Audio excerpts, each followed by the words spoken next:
Et bonjour. Pour cette première conférence de l'après-midi, nous accueillons Jean-Baptiste de Panafieux. Bonjour. Jean-Baptiste, nous t'avons déjà accueilli hier pour que tu nous présentes une BD qui va sortir bientôt. Mais aujourd'hui, tu vas nous présenter une autre chose. Je rappelle que tu es un auteur de romans avec l'éveil, de documentaires sur l'évolution, la préhistoire, les océans, l'alimentation, la nature, l'écologie, euh, pas- tout un tas de sujets qui sont tellement nombreux que j'en perds mes mots. Mais cet après-midi, nous allons te retrouver pour une rencontre autour des bestiaires des mers. Alors, je rappelle que ce bestiaire des mers a été fait à partir de l'ouvrage Les bestiaires des mers aux éditions Plume de Carotte et un autre ouvrage que tu as écrit qui est magnifique, qui est Les créatures fantastiques de chez Desrolles. Ces ouvrages, je rappelle, sont en vente sur notre site dans l'onglet librairie et vous pouvez vous les procurer grâce au partenariat que nous avons avec la librairie Ombre Blanche. Alors, tu vas nous parler de monstres terrifiants, de poissons extraordinaires, de coquillages, tout ce que l'on peut trouver, tous les trésors que nous offrent nos océans et qui sont passés à travers les temps tu vas nous présenter des gravures anciennes de l'imagerie scientifique. On va passer, je pense, un magnifique moment en ta compagnie et je te laisse donc nous présenter ces créatures marines. Merci. Effectivement, ça va. Je vais parler des trésors. Donc,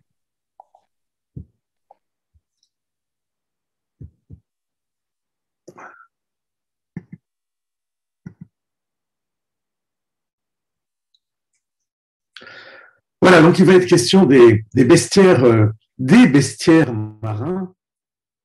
Bon, des 7 bestiaires marins. Bon, ça, c'est parce que on aime bien le nombre 7. Alors, j'ai mis 7 parce que 6 ça aurait été moins bien. Mais en fait, il y en a plein. Il y a plein de bestiaires. Chacun a son propre bestiaire. Les marins ont un bestiaire, les biologistes, les vacanciers, les artisans, mais aussi les conteurs, les philosophes. Bon, là, on arrive à 7. Tous ces bestiaires sont plus ou moins réels, plus ou moins imaginaires. Ils se recouvrent en partie, ils s'interpellent, ils s'enrichissent et ils se modifient en permanence en fonction des découvertes que nous faisons tous au bord de la mer. Chaque fois que je vais au bord de la mer, je vois des animaux que je n'avais jamais vus. Les biologistes aussi en découvrent tout le temps de nouveau. Et ça, bah, c'est pas nouveau. C'est pas nouveau. Ça date de la plus ancienne préhistoire. Par exemple, ici, on a une petite sole qui a été taillée il y a à peu près 20 000 ans. Bon, elle a l'air très grande là, mais en fait, elle mesurait à peu près 4 cm. C'était plus pratique pour pouvoir se déplacer avec. Mais ça montre que les poissons marins étaient déjà observés, voire mangés il y a 20 000 ans. Il n'y avait pas que les poissons d'ailleurs, il y avait aussi les coquillages. Ça, ce sont des coquillages qui ont été trouvés dans la grotte de Blombos, en Afrique, au sud de l'Afrique, qui sont datés de 75 000 ans. Et manifestement, ils ont été percés pour pouvoir en faire probablement un collier comme celui-ci, que l'on a trouvé celui-ci en fait aux Aisies, en Dordogne, qui est là, ces coquillages sont datés de 30 000 ans à peu près. Ils sont percés aussi et étaient probablement utilisés en pendentif. Déjà à l'époque, la mer était un milieu absolument extraordinaire dans lequel on trouvait de quoi se nourrir, de quoi fabriquer des objets, mais aussi on pouvait rêver à ce que les eaux cachaient, ce qui nageait, se dissimulait sous les vagues et qui était aussi un peu inquiétant. Alors, j'aime beaucoup les anciennes gravures, comme l'a dit Cathy, et donc j'en utiliserai beaucoup dans cette conférence, comme cette gravure de la fin du Moyen-Âge, où on reconnaît bien évidemment une baleine. Bon, là, les dents ressemblent plus au sanglier, mais le trou au-dessus de la tête et le jet d'eau laissent penser qu'il s'agit bien d'une baleine. Et à l'époque, au Moyen-Âge ou dans l'Antiquité, beaucoup des animaux étaient tellement bizarres qu'on avait tendance à les rapprocher d'animaux terrestres. C'était peut-être une façon de les rendre plus familiers, de se les approprier, comme ce hérisson de mer ou ce cochon de mer, cette truie marine. Alors, elle est un peu bizarre, hein, cette truie marine, puisqu'elle a des yeux sur le corps. Ça, c'est ce qu'on trouvait chez Ambroise Paré vers 1500. Donc, on a des truies marines, mais aussi des vaches de mer, des hirondelles de mer ou des lions marins que l'on pouvait voir sous les eaux. Et évidemment, parfois des figures plus proches de l'homme ou de la femme, comme ce monstre marin ayant figure humaine. Et lorsqu'on représentait les animaux marins au Moyen-Âge ou à la Renaissance, voilà comment on pouvait se les imaginer avec des gens qui en discutaient doctement. Et je ne sais pas si vous voyez les poissons, mais parmi les poissons, il y a aussi quelques êtres étranges comme cette sirène dont l'existence ne faisait aucun doute à l'époque, ou ce moine marin, alors là plus étrange, qui a aussi été représenté et décrit de très nombreuses fois dans les ouvrages du XVIe, du XIVe, XVe, XVIe siècle, au tout début des premiers ouvrages d'histoire naturelle.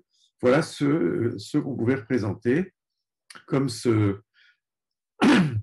moine marin qui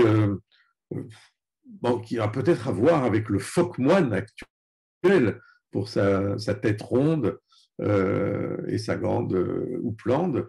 Moine marin qui a été représenté de nombreuses fois et parfois d'une façon plus inquiétante, comme celui-ci, dont les dents se rapprochent plus de celles du requin que celles du phoque.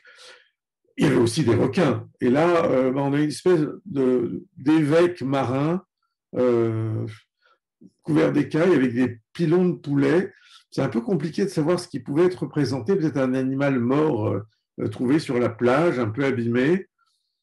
On peut imaginer, si on le retourne, et on pourrait imaginer qu'il s'agissait d'un requin, comme celui-ci. Mais bon, c'est un peu compliqué de savoir ce que les gens voyaient vraiment, parce que les dessins étaient souvent faits à partir de descriptions orales, et donc on ne sait pas très bien ce qui a été vu au départ. Parmi tous ces monstres marins, il y en a un qui nous parle beaucoup, parce qu'on en a énormément discuté, évidemment, c'est la sirène. Alors, dans l'Antiquité, la sirène n'est pas tout à fait la sirène de Walt Disney, hein, c'est quelque chose qui est un peu entre le poisson, l'oiseau rapace et la femme. Un peu plus tard, au Moyen-Âge, les choses ne sont pas très fixées. On a des sirènes avec 2 queues de poisson et non pas une seule.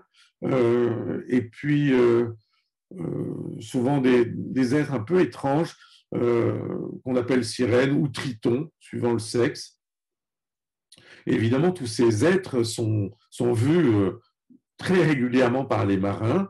D'une certaine façon, quand ils naviguent, ils savent qu'ils vont voir des tritons ou des sirènes, puisque tout le monde en a vu avant eux, depuis l'Antiquité. Donc, ils en voient et ils les décrivent et on continue à les dessiner, des êtres aussi bizarres que celui-ci.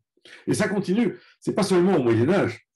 Voici une petite sirène masculine qui a été vue. Alors, vous voyez peut-être pas très bien le texte. Le texte dit « Il fut vu à Paris l'an 1757. On le tenait dans un vase rempli d'eau de mer, où l'animal nageait et fut nourri de pain et de petits poissons. Il se servit de ses mains comme un singe. Il se divertissait à frétiller et faire des culbutes dans l'eau. Il était laid de visage, ayant la peau rude et de grandes oreilles. Son dos, la croupe et la queue étaient garnis d'écailles. Il avait 2 pieds de longueur. L'an 1753, on en a montré 2 à Paris, mais tous 2 morts et secs, mâles et femelles de la même grandeur et forme que celui-ci. Je n'ai pas la moindre idée de ce que les gens avaient pu voir, surtout s'il s'agissait d'un animal vivant, mais manifestement quelque chose a été vue en 1757. Et ça a continué. On a continué à en voir. Par exemple, des êtres un peu bizarres comme celui-ci, la sirène du Japon, qui a été découverte qui a été découverte par les gens dans tout le Pacifique, et on pouvait en trouver dans les boutiques sur les ports. Et un marin, le capitaine Samuel Barrett Eades, un marin anglais, s'est trouvé à Batavia, aujourd'hui Jakarta, en 1822. Et il trouve dans une boutique cette sirène et on lui propose pour 5 000 $ espagnols. C'est une grosse somme à l'époque. Mais le marin, le capitaine, est tellement émerveillé par cet animal qu'il vend son bateau. Alors, ce n'était pas son bateau, c'était celui de ses armateurs, mais il le vend pour pouvoir acheter la sirène. Ensuite, il prend un billet de bateau pour rentrer chez lui en Angleterre. Il s'arrête, il fait escale à Cape Town, en Afrique du Sud, et montre la sirène au public, fait une exposition. Il a en tête de faire une exposition avec cette sirène en Angleterre. Et là, c'est un franc succès en Afrique du Sud. Si on lit les journaux de l'époque d'Afrique du Sud, on lit le texte d'un révérend, le docteur Philippe, qui avoue « J'avais toujours pensé que ces créatures étaient fabuleuses, mais mon scepticisme a été balayé. » Parce que comme il voit la sirène, il n'a plus lieu de douter.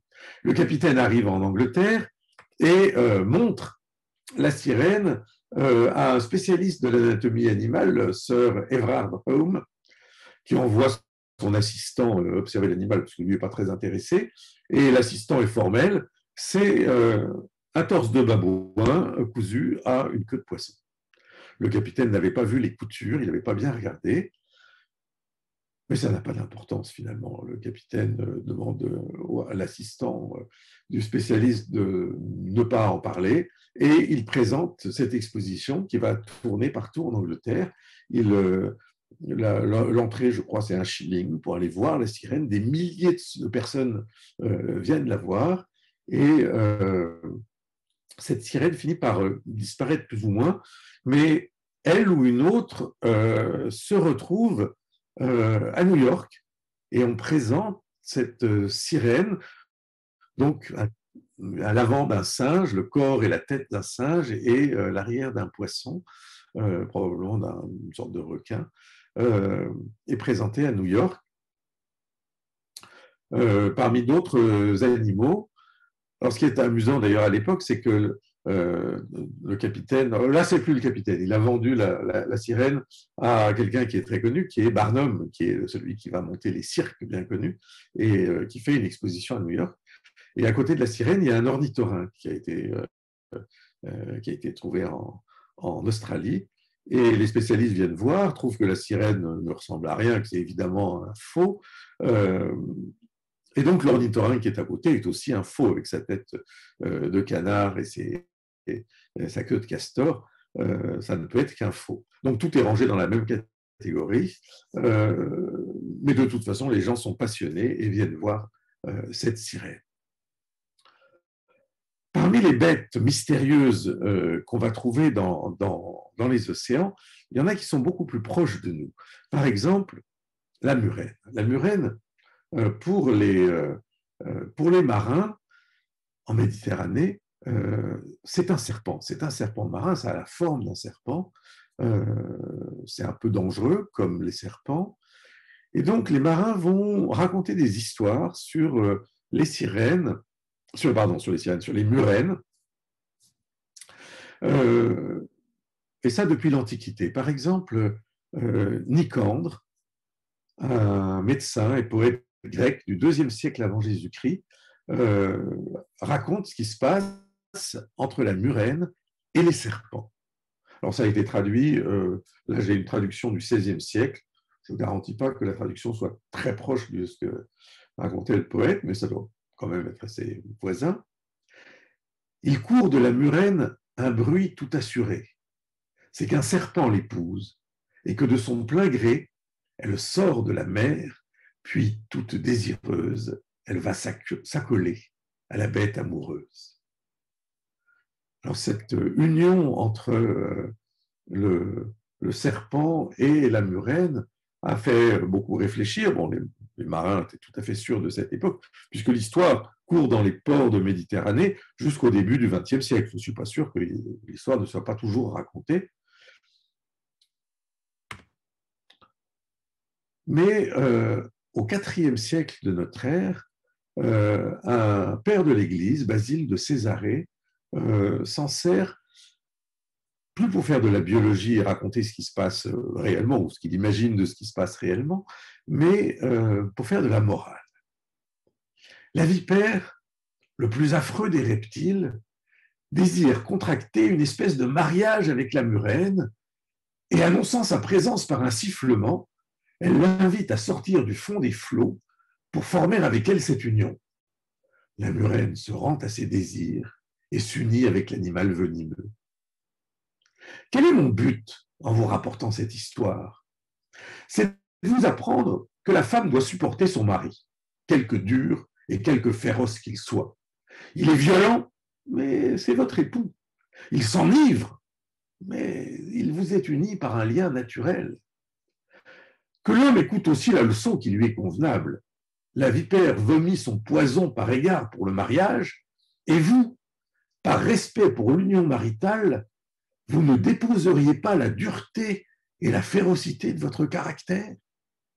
Bref, la murène est un animal qui permet de raconter des choses sur ce qui nous arrive à nous. Bon, ça, c'est pas récent, je vous en donnerai d'autres exemples. Les animaux marins ont été beaucoup décrits sous cet angle-là. Mais la murène continue à fasciner. Et récemment, on a pu découvrir des choses tout à fait intéressantes sur sa structure. Ça, c'est une photo prise au rayon X de la murène. On reconnaît tout à fait sa tête à l'avant avec ses mâchoires, mais en arrière de la tête, ce qui pour nous serait l'équivalent d'un cou, il y a une deuxième paire de mâchoires qui est plus ou moins cachée. Et lorsque la murène cherche à attraper une proie, cette deuxième paire de mâchoires s'avance et va saisir la proie de manière à l'attirer tout au fond de la gorge de la murène. Alors, je vais vous montrer ce que ça donne, parce que ça a été filmé dans un laboratoire. Alors, il faut bien regarder ce qui se passe à l'intérieur de la gueule de la murène.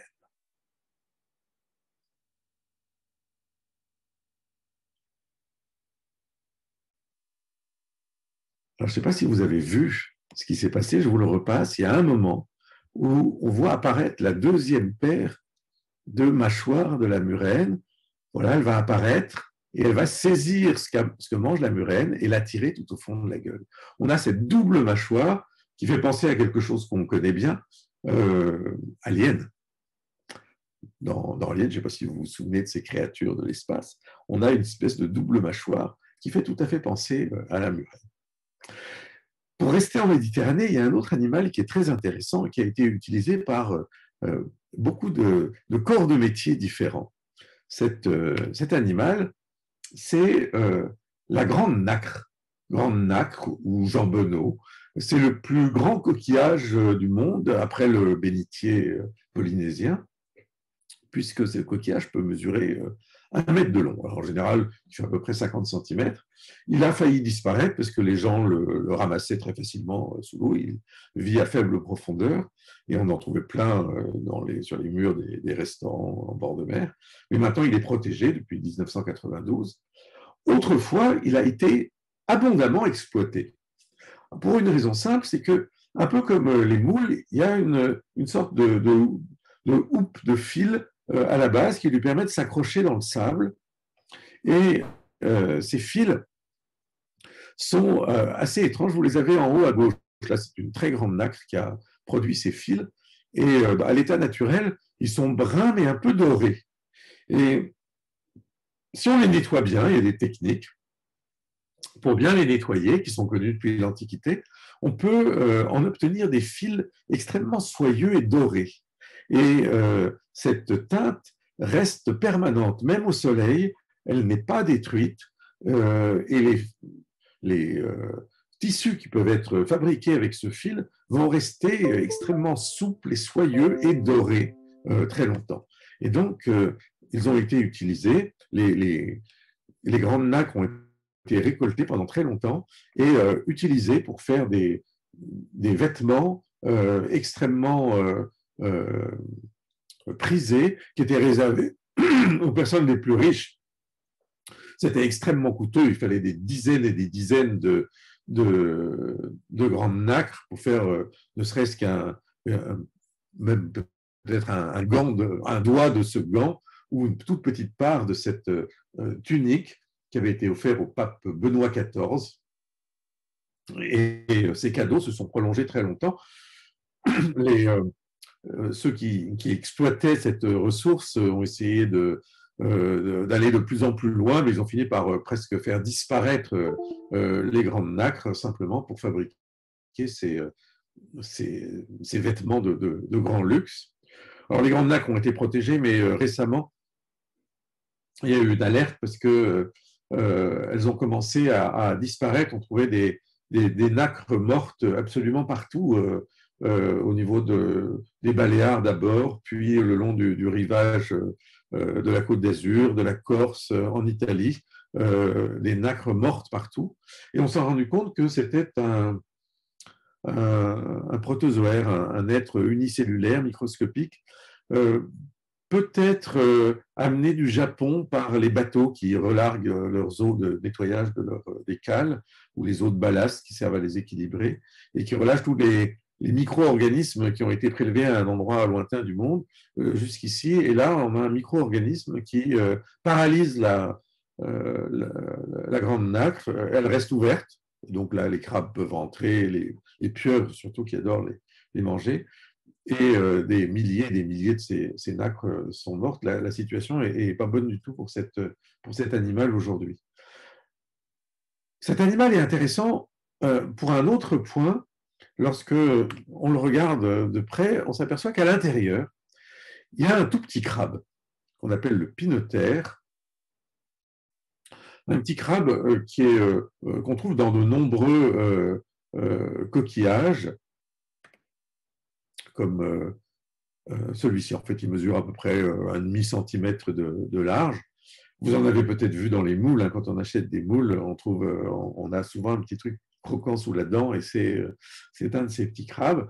Il y en a dans beaucoup de coquillages.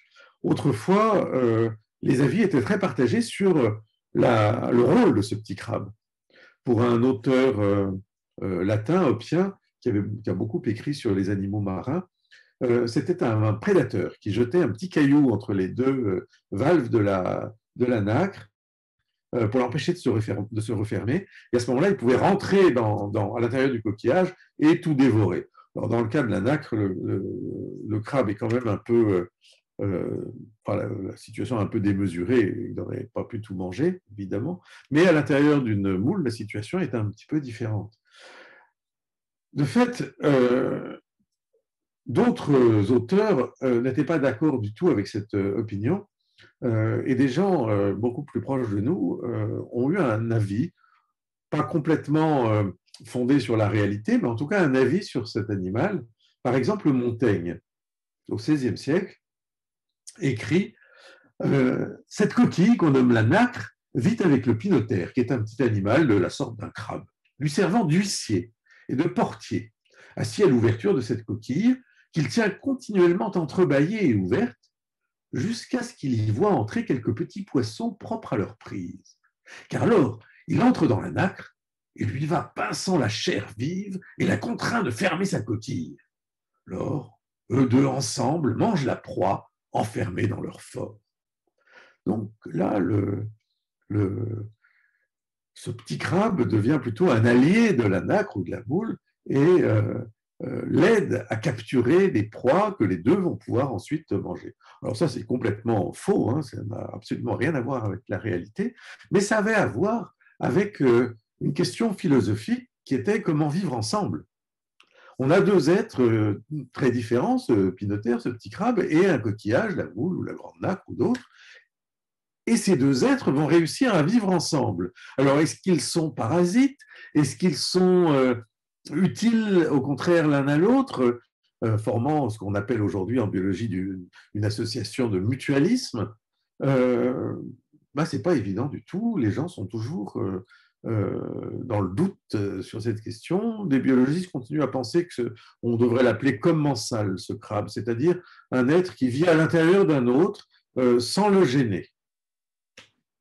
En réalité, on se rend compte que ce petit crabe est peut-être un parasite. Alors, il ne mange pas entièrement la moule, il ne l'empêche pas de vivre, mais il la gêne un peu. On se rend compte qu'avec sa carapace et ses pattes, il abîme les branchies de la moule et donc diminue sa respiration et ses capacités de filtration des proies qu'elle trouve dans l'eau. Et donc, c'est plutôt le crabe qui profite de cette association en se cachant à l'intérieur du coquillage, alors que le coquillage, lui, est gêné. On parle à ce moment-là, effectivement, de parasitisme de la part du crabe.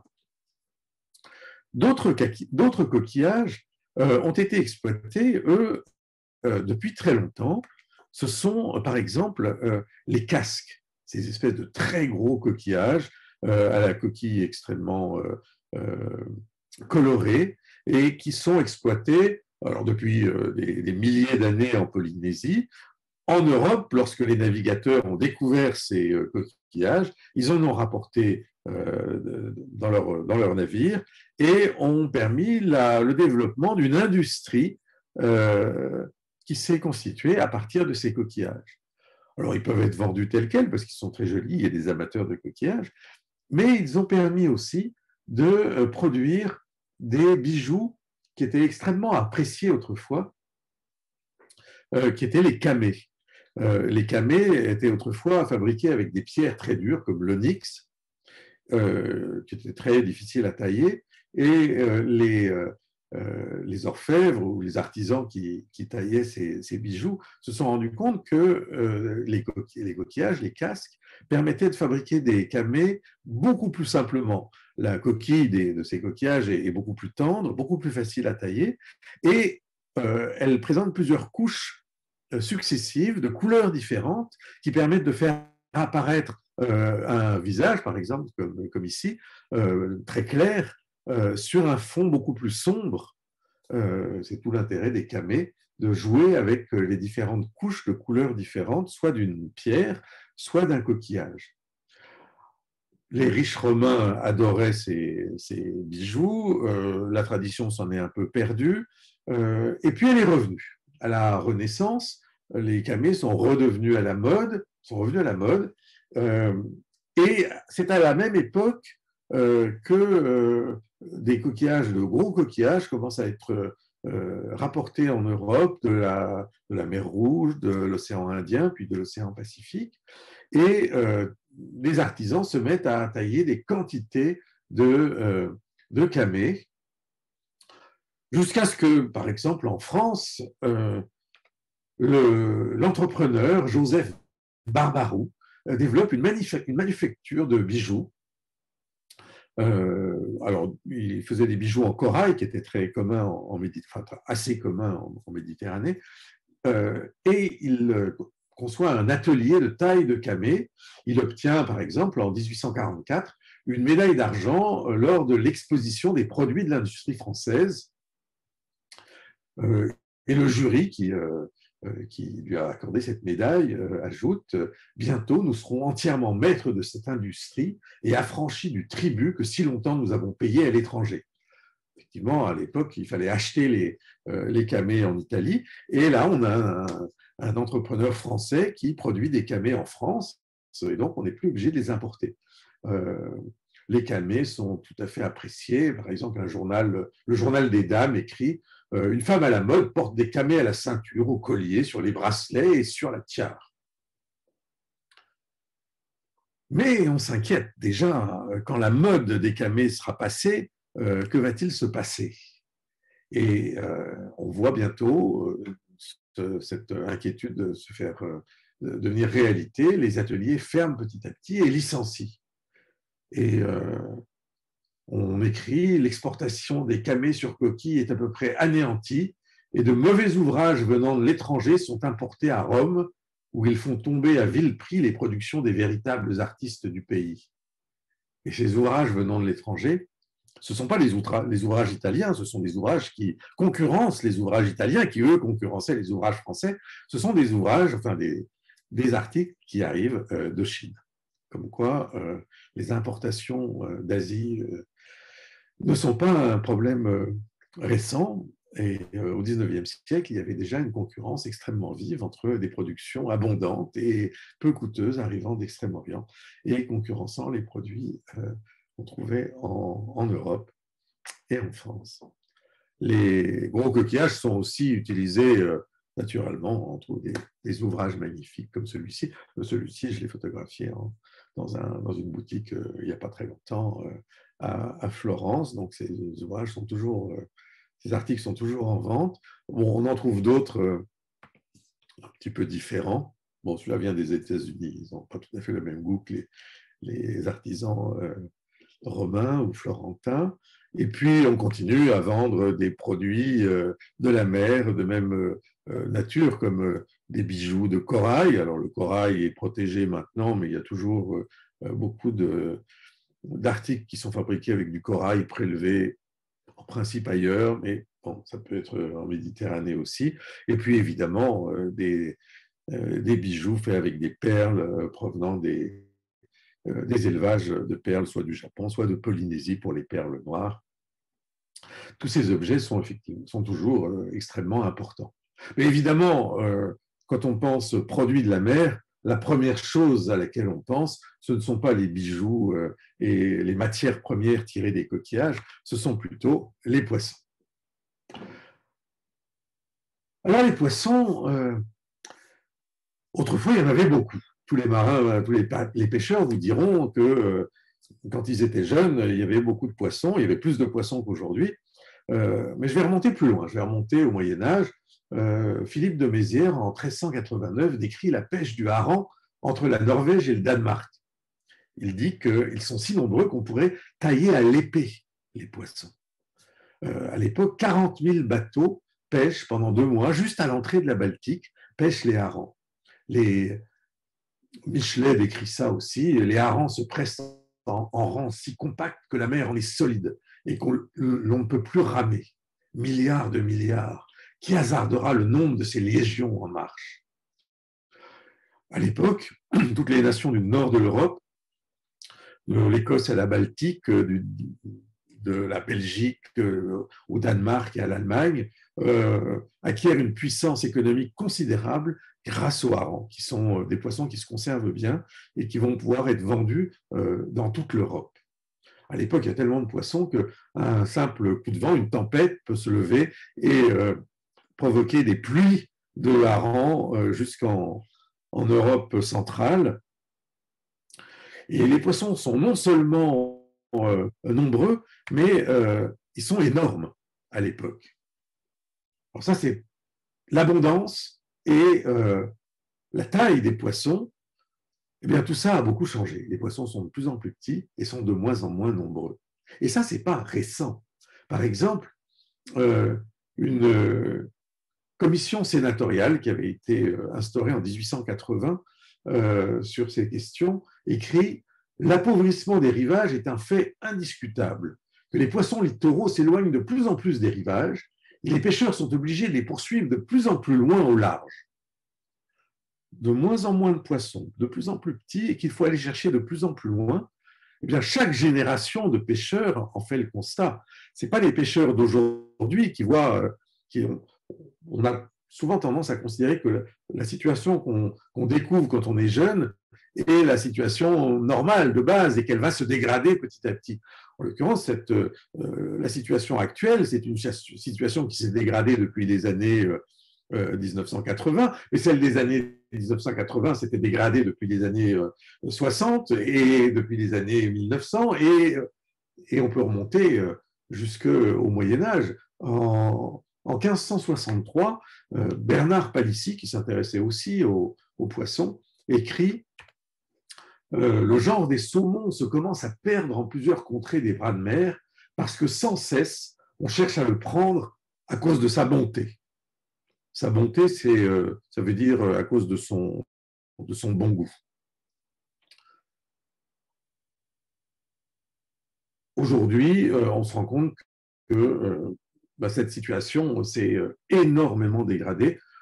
Alors, il y a eu des mesures qui ont été prises et certaines espèces de poissons commencent à se rétablir un peu, les quotas, la limitation des tailles de poissons. Ça fait qu'un certain nombre de populations de poissons commencent à se rétablir, mais pas toutes. Le cabillaud, la morue, c'est toujours aussi catastrophique.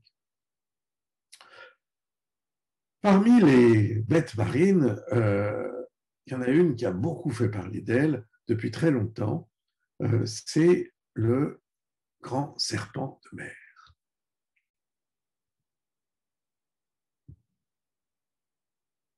Alors, excusez-moi, il faut que je fasse un... excusez-moi, là je suis parti trop loin. Voilà, le grand serpent de mer, qui a été décrit par des quantités de marins depuis des siècles et des siècles. Les marins ont raconté les animaux géants qu'ils rencontraient dans les océans, et depuis des siècles, les gens considèrent que ce sont, des gens considèrent que ce sont des histoires de marins qui sont de l'imagination pure, et puis d'autres pensent que c'est tout à fait la réalité. Par exemple, en 1240, un auteur qui avait écrit un livre, c'était un des premiers livres sur les choses naturelles, Thomas de Cantimpré, écrit « Le dragon de mer est un monstre redoutable par sa cruauté. Il a un corps allongé comme le dragon de terre, il n'a pas d'ailes, et sa morsure est mortelle. » Bon, je ne sais pas s'il en avait vu, mais il raconte des histoires dessus. Et puis certains auteurs vont dessiner des animaux un peu différents, comme celui-ci, un dragon, un serpent. À l'époque, le serpent, le dragon, c'est un serpent géant. Le dragon, c'est un peu la même chose, même s'il n'a pas d'ailes, ça n'a pas beaucoup d'importance. Mais celui-ci a des sortes de prolongements sur la tête tout à fait intéressants et qui évoquent, pour un biologiste, un animal tout à fait réel, qui est celui-ci, le régalec, qu'on appelle aussi le roi des harengs, qui est un animal tout à fait surprenant, qui est parfois pêché par les pêcheurs et qui peut atteindre une très grande taille, comme celui-ci, qui avait été pêché il y a quelques décennies dans le Pacifique. Et on imagine que des marins rencontrant à la surface cet animal, voyant à la surface cet animal, aient pu penser qu'il s'agissait d'un serpent géant, aussi dangereux que les dragons marins que les dragons terrestres pouvaient être dangereux. Un autre animal qu'il décrivait très souvent, c'était la pieuvre, le poulpe géant ou le calmar géant. Et là, les marins racontaient des histoires épouvantables d'attaques par des calmars géants. Jules Verne en a raconté aussi, dans 20 000 lieues sous les mers, il y a un poulpe géant qui attaque le Nautilus, comme celui-ci. Et puis, des gens tout à fait dignes de confiance commencent à raconter des rencontres de calmars ou de poulpes géants, par exemple des militaires, des marins, qui, au large des Canaries, rencontrent un calmar géant qu'ils essayent de capturer. Et le consul de France, Sabin Berthelot, le décrit. Un poulpe monstrueux qui nageait à la surface de l'eau et rencontré par les marins. Cet animal mesurait de 5 à 6 mètres de longueur, sans compter les 8 bras formidables, couverts de ventouses qui couronnaient sa tête. Sa couleur était d'un rouge de brique, ses yeux à fleur de tête avaient un développement prodigieux et une effrayante fixité. Alors, il y a quelques éléments dont on ne sait pas très bien s'il les a vus, si les marins lui en ont parlé, s'il enjolive un peu, mais le bateau est tout à fait réel. Les marins ont effectivement trouvé cet animal. Ils n'ont pas réussi à le ramener au port, mais d'autres descriptions laissent penser que c'est tout à fait une réalité. Par exemple, ce calmar gigantesque trouvé vers la fin du 19e siècle et décrit par un biologiste et un animal qui mesure plusieurs mètres de long, sans compter les bras, évidemment. Et puis, les descriptions, les dessins ne suffisent pas. On passe à des dessins proches des photos, puis à de véritables photos. Bon, celui-là est quand même plus petit que ceux qui étaient décrits auparavant, mais maintenant, des marins voient et photographient les animaux. Et on retrouve la description qui avait été faite il y a plus d'un siècle et demi de la couleur rouge brique de l'animal, qui n'était donc pas inventée. Et quelques détails nous font penser que ces animaux n'étaient donc pas du tout aussi imaginaires que ce que l'on avait pu croire. À partir des années 2000, un japonais, Tsunemi Kubodera, qui est un chercheur japonais, a décidé d'aller voir dans une région où il y a beaucoup de cachalots, et on sait que les cachalots se nourrissent de calmars, et il a imaginé qu'il pouvait y avoir des calmars géants dans cette région. Il a beaucoup essayé de pêcher des calmars géants, et puis il a essayé de photographier des calmars, mais en profondeur. Et en 2004, il a réussi à prendre la première photo sous-marine, profonde, à 900 mètres de profondeur, d'un calmar géant qui avait été attiré par une proie tirée au bout d'une grosse ligne. Et depuis, des films ont pu être faits. On a trouvé des animaux qui mesurent effectivement de l'ordre de 5 à 6 mètres de long pour leur corps et jusqu'à une douzaine de mètres de long pour leurs tentacules, enfin pour les tentacules les plus longs, parce qu'ils ont des tentacules assez courts et puis d'autres beaucoup plus longs, des animaux dont les yeux doivent, alors on ne sait pas s'ils ont une fixité terrifiante, mais ils ont des yeux qui ont pratiquement la taille d'un ballon de foot et des ventouses qui ont la taille d'une assiette et qui expliquent la taille des cicatrices que l'on peut observer sur la peau des calmars géants. En profondeur, on continue à trouver des animaux dans les océans tout à fait extraordinaires. On a, depuis plus d'un siècle, les chercheurs ont fait des expéditions tout autour du monde et ont tiré des engins de pêche à grande profondeur, envoyé des instruments de prélèvement tout au fond des océans, à plusieurs milliers de mètres de profondeur, et ont découvert à chaque fois pratiquement des animaux nouveaux. Alors, de temps en temps, on trouve des animaux assez courants comme celui-ci, on n'a pas l'habitude de voir. Il a été surnommé l'avocette ruban, mais personne ne l'appelle avocette ruban parce que c'est un animal qu'on ne trouve jamais chez le poissonnier, qu'on ne voit jamais sur le bord de la mer, à faible profondeur. Ce sont des animaux qui vivent au moins à 400 mètres de profondeur et on en a trouvé jusqu'à 3000, 4000 mètres de profondeur. C'est le Nemictis scolopaceus. Le premier avait été observé en 1843 au large du Brésil, et puis des quantités d'autres ont été observés jusque dans le golfe de Gascogne. Et on ne sait toujours pas grand-chose sur cette espèce. On sait que c'est probablement cet exemplaire-ci qu'on peut observer à Monaco. Il vient du musée de Monaco. C'est probablement une femelle, parce que le mâle, lui, a des mâchoires beaucoup plus petites que chez la femelle, à tel point qu'on a longtemps cru qu'il s'agissait de deux espèces différentes, mais maintenant, on sait que c'est la même espèce. Cet animal a été décrit de nombreuses fois sous plein de noms différents, mais les zoologistes ont fini par mettre un peu d'ordre là-dedans et lui ont donné un seul nom, et ils connaissent bien cet animal maintenant. Si on observe ce qu'on peut trouver au fond des océans, on a quand même des surprises assez extraordinaires, parce que ces animaux sont extrêmement différents de ce qu'on a l'habitude de voir au bord de la mer. On a l'habitude des crabes, de coquillages, de poissons, mais là, on a des animaux extrêmement différents les uns des autres, une diversité absolument stupéfiante. On pense qu'il y a peut-être 250 000 espèces marines, mais enfin, c'est celles qu'on connaît. Mais à chaque expédition, on découvre de nouvelles espèces, donc on pense qu'il y en a probablement plusieurs millions au fond des océans, plusieurs millions, dont on ne connaît donc qu'une infime fraction. les engins sous-marins capables de plonger à grande profondeur ont observé peut-être 2% de la surface du fond des océans, donc une infime fraction. En fait, on connaît probablement encore moins bien le fond des océans qu'on ne connaît la surface de la Lune.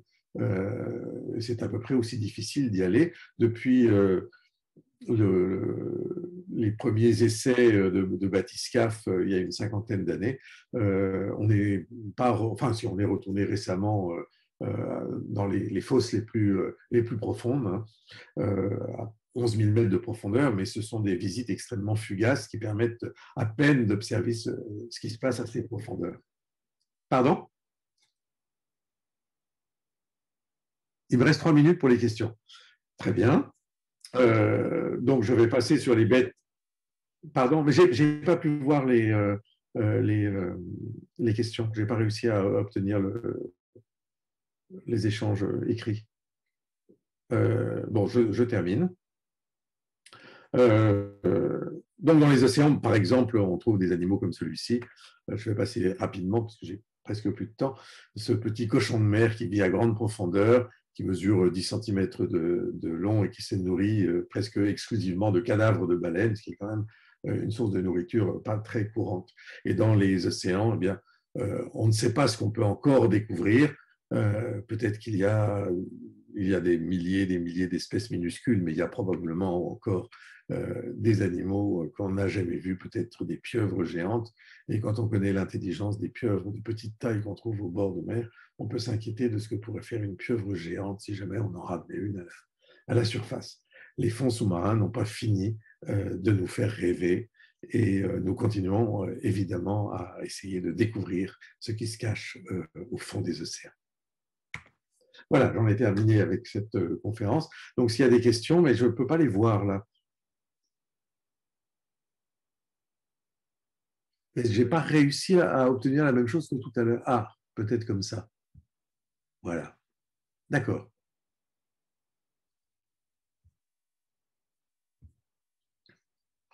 Alors, il y a une question sur les représentations que j'ai montrées au début sur les moines, les évêques marins, est-ce qu'elles étaient satiriques? Non, ce n'était pas satirique du tout. C'était des dessins naturalistes avec certains des auteurs qui disaient voilà ce qu'on nous a raconté, voilà ce que j'ai vu dans un livre. Ça n'a pas l'air très vrai, mais je préfère le représenter plutôt que passer à côté de quelque chose qui existerait dans les océans. On sait tellement peu ce qui se passe dans les océans qu'il vaut mieux faire comme si c'était vrai. Donc, ça restait possible. Est-ce que c'était courant dans les autres civilisations? Oui, les sirènes, il y en a dans toutes. Les Japonais ont raconté des histoires de sirènes, en Indonésie aussi. Il y avait des histoires d'êtres marins chez les Indiens d'Amérique du Nord. C'est quelque chose qu'on retrouve partout. Et les monstres marins, on en trouve partout aussi.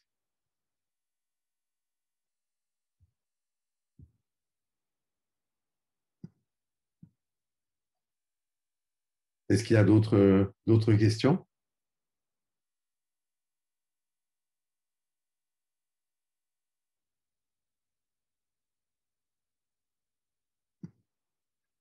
Très bien, mais écoutez, je ne sais pas très bien combien de personnes ont pu suivre cette conférence. J'espère que ça vous a plu et peut-être à une prochaine fois en chair et en os sur le prochain salon Scientilivre.